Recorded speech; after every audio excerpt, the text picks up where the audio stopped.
Chicago's budget forecast projects a $1.15 billion gap in 2026. That is a very large and literal deficit. City government also operates at a metaphorical deficit of legitimacy.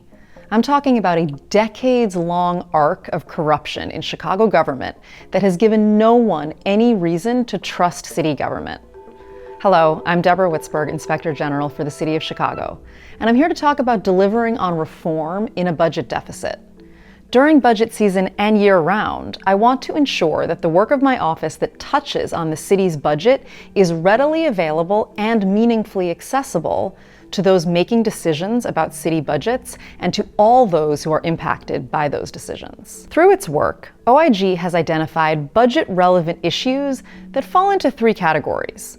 The first is findings that identify potential revenue, unused funds, or inadequate controls related to expenses.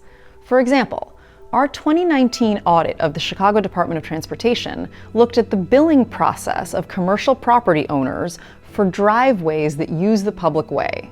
We found that CDOT either didn't bill or inaccurately billed an estimated 6,700 permit holders, resulting in an annual revenue loss between $1.1 and $1.5 million.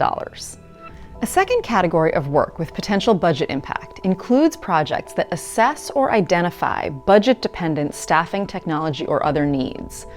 One concern we frequently encounter in this area is around city departments left to operate for many years without any meaningful analysis of how many employees it should take to successfully perform a function. The number of employees a department has had in the past tells us only that, and nothing at all about workforce needs going forward.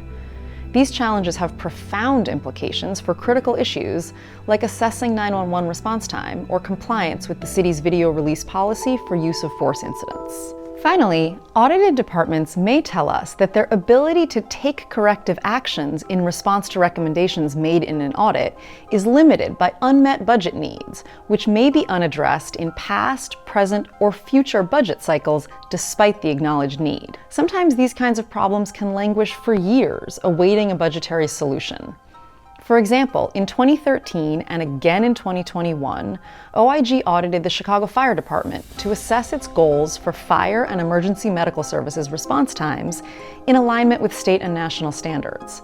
As of our 2025 second follow-up to the second audit, the Fire Department reported that multiple requests to the Office of Budget and Management for funding for data analysis had been denied. City government needs to make investments in the short run for better services and savings in the long run. But the city's budget process isn't built for that. Budget cycles are annual. A one-time investment lands on one budget year, and savings show up in another year and maybe another election cycle. Our process is not built to accommodate the kind of big-picture, long-term planning that's so critical, especially in the face of a tight budget.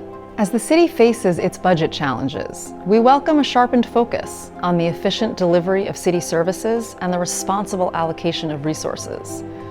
We will continue our work in those avenues and others in pursuit of a government which more closely resembles the one Chicagoans deserve.